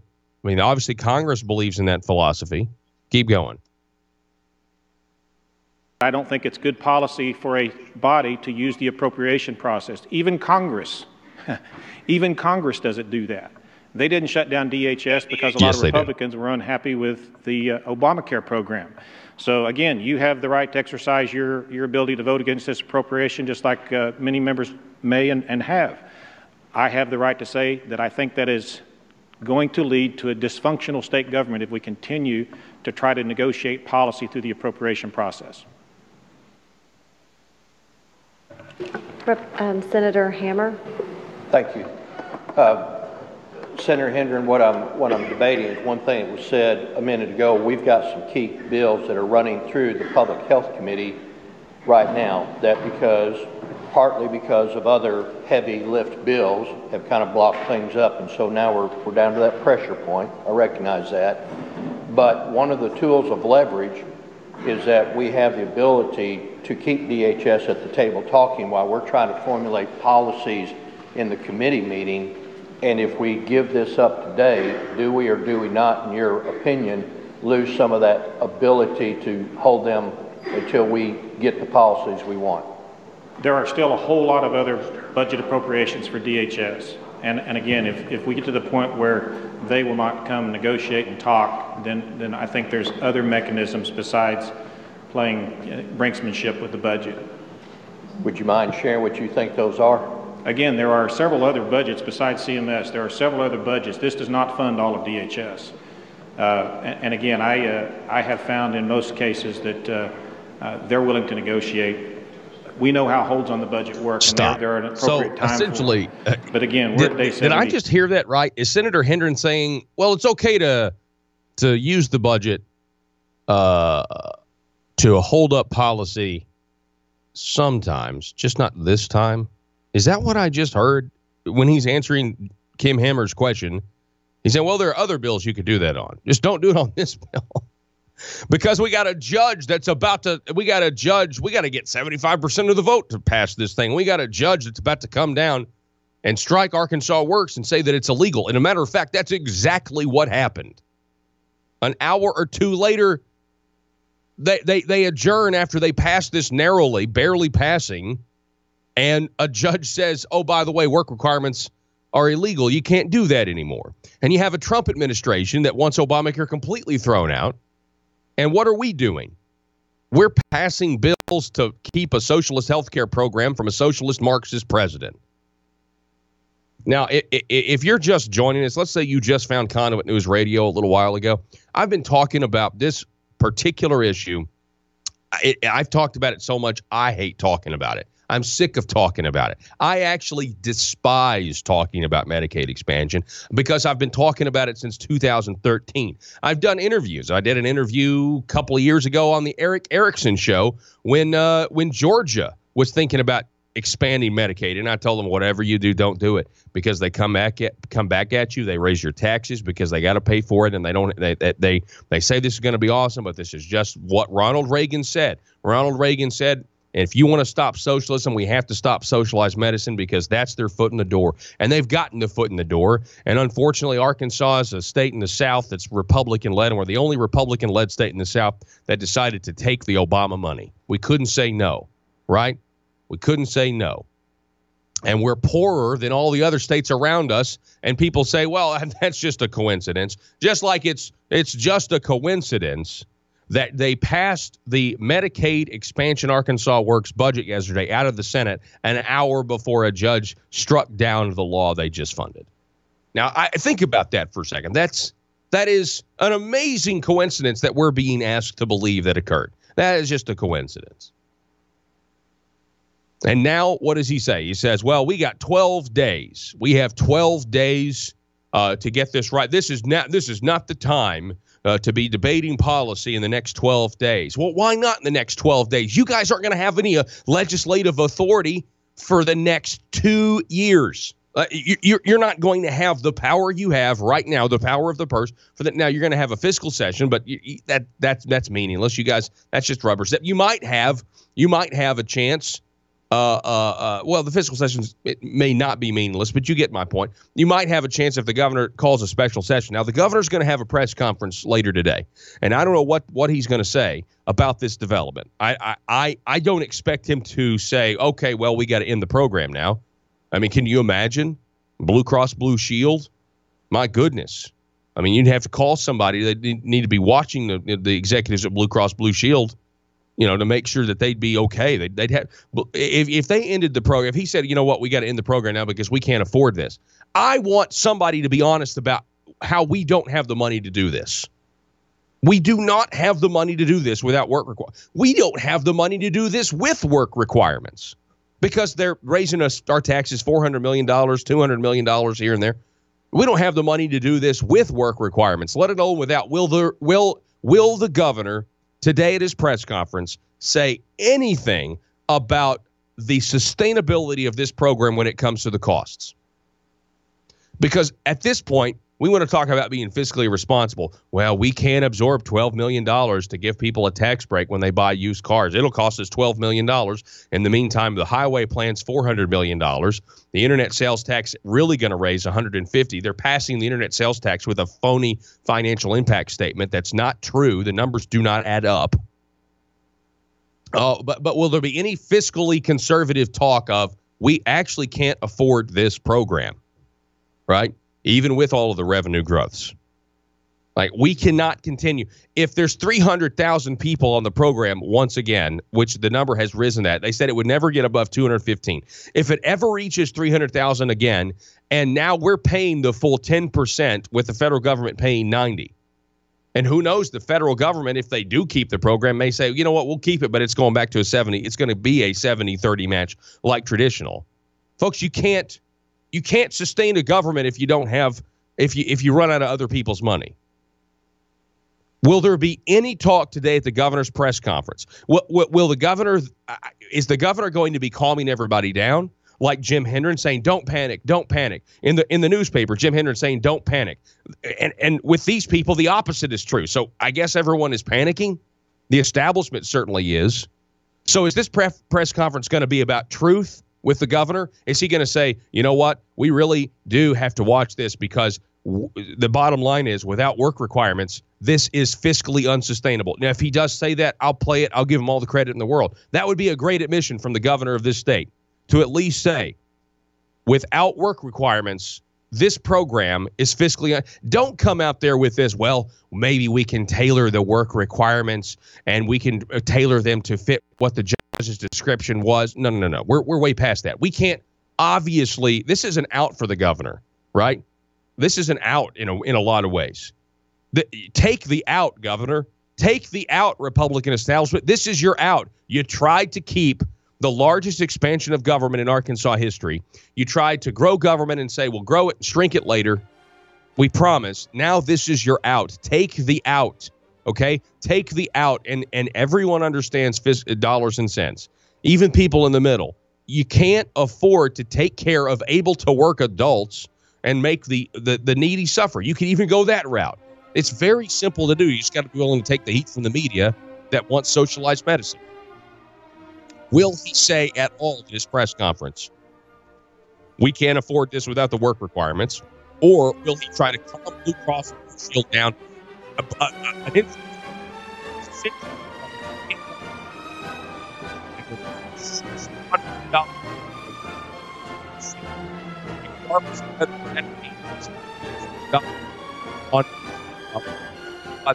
Not even people.